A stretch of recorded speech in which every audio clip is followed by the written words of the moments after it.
In the next weeks, the eyes of the world will be in Canada. As hosts, it will be a tremendous opportunity to promote Canada's real values and interests.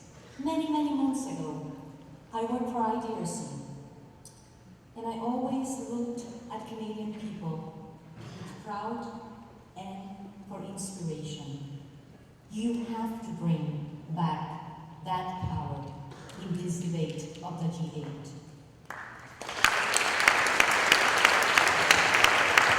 There is no doubt that this is an incredible opportunity to support and maintain Canada's championship role that is not in your government, is in the people of Canada as major defenders of our rights, especially women's rights.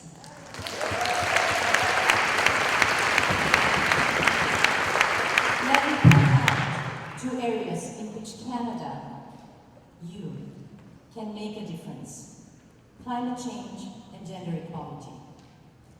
Climate change is more than just reducing emissions. It's about bringing a human face into this debate.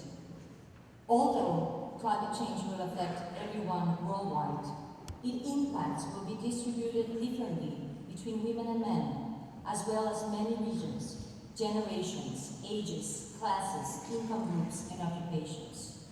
The poor, the majority of whom are women living in developing countries, will be and are being disproportionately affected.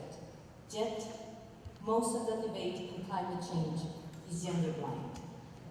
Women are incredible, powerful agents of change, which leadership on climate change is vital.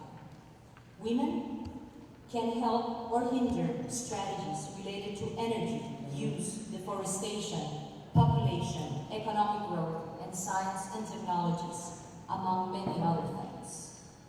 Do you know that women produce up to 80% of the staple food that we eat in this world? Do you know that Aboriginal women have kept the knowledge of thousands of varieties of seeds and plants that now its results help us to cope with climate change? But it's not only about the quantity, but also about the quality. Women not only manage biodiversity for greater availability of food, they also manage it for specific nutritional values. We also have played a major role in deforestation. For example, since 2001, women in Guatemala, Nicaragua, El Salvador, Honduras, and Mexico have planted more than 400 Maginot trees as part of the Maginot Project. This has also increased the food supplies for their community. We also know that women are dying 4 to 1 in the major disasters that we are facing.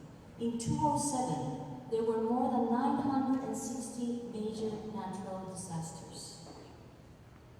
A study conducted by the London School of Economics showed that from 141 countries from 1981 to 2002, they found that natural disasters in those countries in which the gender gaps were bigger had those ratios of deaths. However, in those countries in which the gender gap was lower, or not that big, the same amount of women and men died. And they died not because we're weaker, not because women in the South were weak. Let me bring Doña Vera to you tonight. Doña Vera is a woman who used to live in Honduras, in the coast, when Hurricane Mitch struck. She had 3 kids. Her neighbor comes and tells her, Vera, I heard on the radio that winds of 260 kilometers are coming. And she said, how much is 260 kilometers? She had never been to school.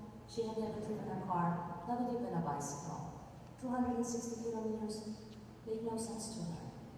So what should we do?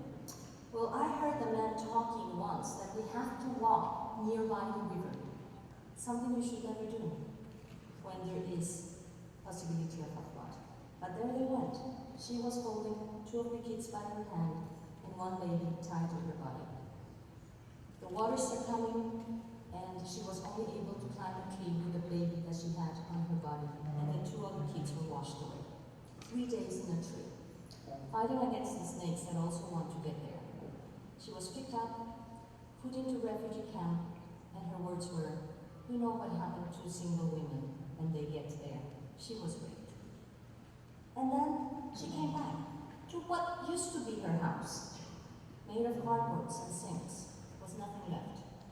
An NGO came and said, "We're going to help you rebuild your house, Vera, but where are your land rights?" She didn't have property rights. Doña Vera said, probably Nietzsche had something more against women than it had against men. Despite this, despite experience and knowledge, women have not been given an equal opportunity to participate in critical decision-making on climate change. So what can we do? What can all of you do in the next days? First, you have to ask for gender considerations to be part of the new regime that is being discussed. Women from the South and the North, we have get together, and now we have, for the first time in the climate change debate, 38 reference to gender in the new negotiation text. Even the South Arabians and the Arab states had supported us. Unfortunately, Canadian delegates to the climate change have not supported or provided comments on any of the gender texts under discussions. Ask your government to support the work that the countries are doing to ensuring that gender considerations are put in the strategies that they're conducting. Make sure that the financial mechanisms and instruments associated with climate change should include the mainstreaming of a gender perspective and women empowerment. Let me end with 2 remarks. The final rapid environmental changes and the degradation of biodiversity that the world experiences are acting as factors that are preventing, delaying, or reversing the achievement made in the fight against poverty.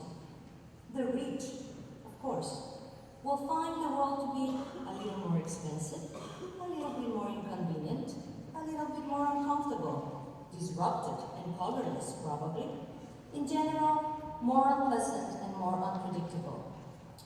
For us, from the people in the South, in my region, in Africa and Asia, a great amount of them will die. Let me remind you that no amount of human planning, preparedness of scientific investigations can completely prevent all the catastrophes we're facing. Floods, hurricanes, wildfires will occur at random and below. Yet, preventing social catastrophe most certainly lies within our collective human capacity.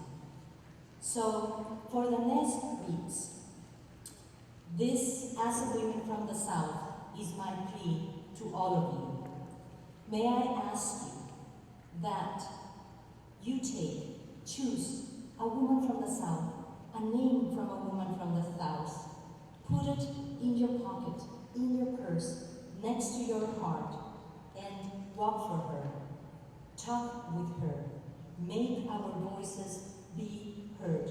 Each one of you can make a difference. This is a plea from us women from the South. Thank you very much.